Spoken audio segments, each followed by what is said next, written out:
Welcome back to World Crisis Radio. Let me call your attention to my recent books, 3 of them that you've got to read. You really can't understand anything if you don't know what's in these books. Surviving the Cataclysm, your guide to the greatest financial crisis in human history. You can find a way to buy that from tarpley.net, Tarpley.net, tarpley.net. Click on the cover of Surviving the Cataclysm, and you will be on the fast track to buying it. Same thing goes for Barack H. Obama, the unauthorized biography. Get it through tarpley.net. And similarly, Obama, the Postmodern Coup, the making of a Manchurian candidate. Get it through tarpley.net. We'll be referring to some of these books as they pop up, because they basically foreshadow much of what is going on around us today. The rundown, therefore, on these peace demonstrations, and make them as anti-Obama as you can. There are some demonstrations on Monday, October 5th. Again, what's the point of Monday? But since they're there, if you're off on Monday, go to those. Tuesday, October 7th, the 8th anniversary of the invasion of Afghanistan in the wake of the 9/11 stunt by the U.S. intelligence community. That's another one. So if you're off on Tuesday, October 7th, go to those. And then Saturday, October 17th, other anti-war actions. And unfortunately, there is no common front among even the groups that you think might be involved, the various answer coalitions, Peace and Justice, and so forth. They're all in disarray. Mainly because the foundations upon which some of these have depended don't want attacks on Obama. But there will be now a growing anti-war movement. The Italians, as I've said, in the wake of the killing of the 6 Italian soldiers in the past week, there's now a split. You can see it in the Italian government. The president of Italy, Napolitano, ex-communist, is totally on the stay the course line, and the defense minister, La Russa, also says time to renew our commitment to Afghanistan. Berlusconi shows himself again to be a possible statesman, certainly in this situation. Berlusconi, in many ways, the most positive head of government in Europe. That's why he's under attack. Figure it out. Learn something. Why is Berlusconi under attack? Because he sometimes does something halfway decent. Berlusconi says he wants a transition strategy to get out. He has already said the Italian forces had been augmented for the time of the Afghan election. So Berlusconi has now ordered the extra Italian forces back out of Afghanistan, and he says, I want a transition strategy. So you can see this pretty clearly. Berlusconi would like to terminate this. And again, forces in Britain also have seen the handwriting on the wall, and the Canadians, I think this is just a matter of time. Now, here in the United States, and this is big news, it's going the other way. There is a secret report. It's not being kept completely secret because it can't be. It's being leaked because it's very controversial. So leaks continue in Washington, even in the utopian golden age of Barkey. The secret report by General McChrystal, and you'll remember he is the certified war criminal, the guy who set up the torture chambers in Iraq. He's also probably the founder of Al-Qaeda in Iraq, which he conjured up out of a hat when it was needed for propaganda reasons under Mad Dog Bush the Younger.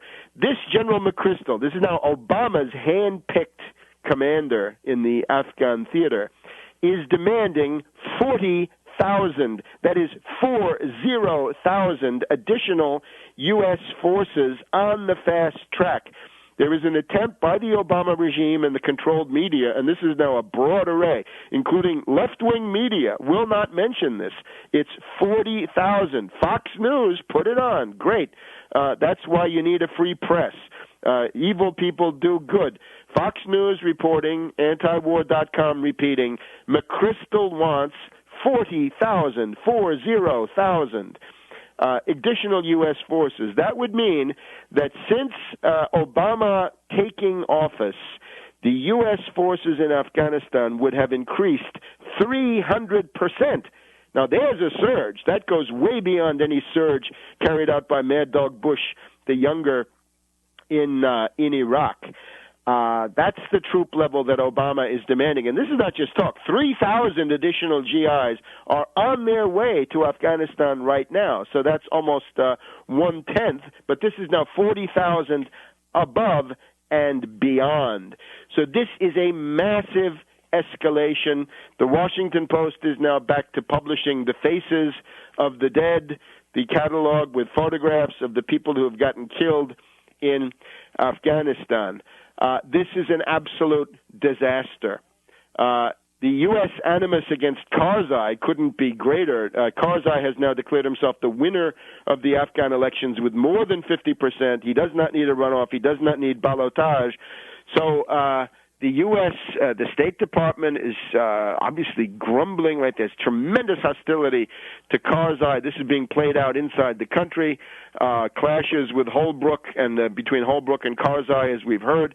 So this is obviously a very explosive situation. Karzai, don't become the next President Diem. Don't end up in the trunk of a car run by the U.S. Embassy and the State Department. This is an absolute recipe for catastrophe.